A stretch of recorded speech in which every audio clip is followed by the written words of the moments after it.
So this past weekend, I went and saw a couple of my nephews playing in some tournaments on their sports teams. One of them was playing in a basketball tournament. Now he just turned 10 and most of his teammates are somewhere between 8 and 11.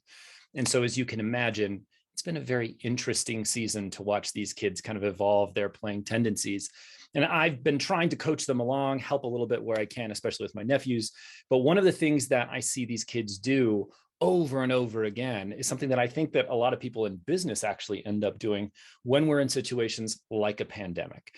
And so the thing that I'm referring to is we get reactive. So when I was watching these kiddos, one of the things that I really noticed is they feel this intense pressure. As soon as they touch the ball, they feel like they have to do something immediately.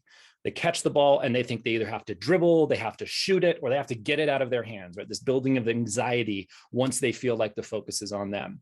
And so they try and rush a decision. And oftentimes what ends up happening is they will either dribble it into somebody else, make a bad pass, or shoot like an air ball because they're not ready to take that chance. They haven't made a game plan for it.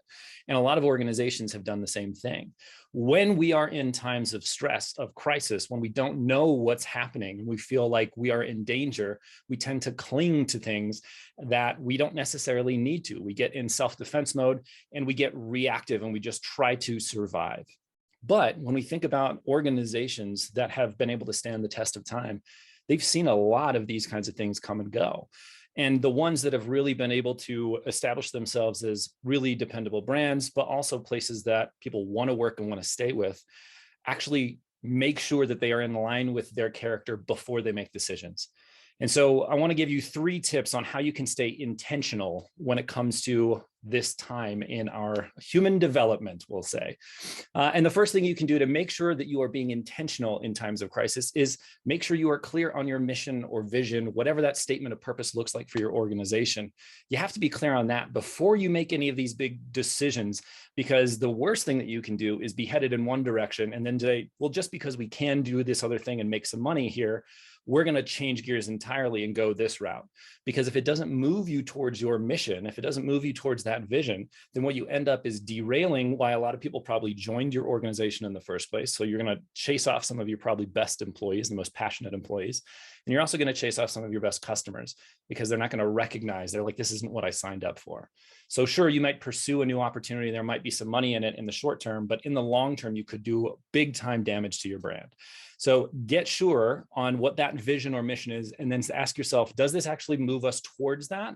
Or is this possibly a distraction? And can we do something that's more in line with that?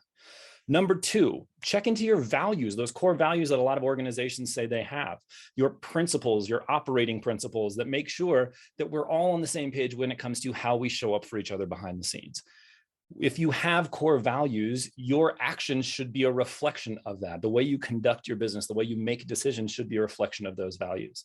So if we're thinking about making a decision, we need to run it through the lens of vision and mission, and then also through our core values to make sure this is within our stated character of who we say that we are.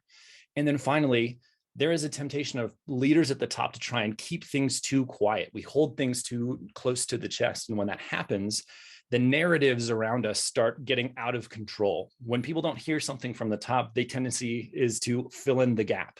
And so they'll come up with their own narrative or their own story of what's happening.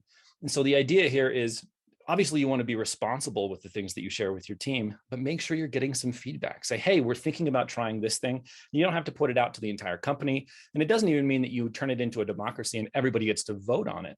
But if you run this through some of those people who you know are your stalwarts of company culture, those people who you depend on to really embody this company, the vision, the mission, and those values, if you run it by those people, you're probably going to get some good feedback and some thoughts that you might not have had when you were just thinking about it as a top leadership team who's a little bit isolated.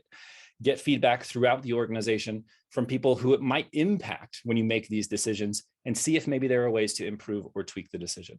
If you can do those 3 things, you set yourself up to make the right decision when it comes to being more intentional versus reactive during times of crisis.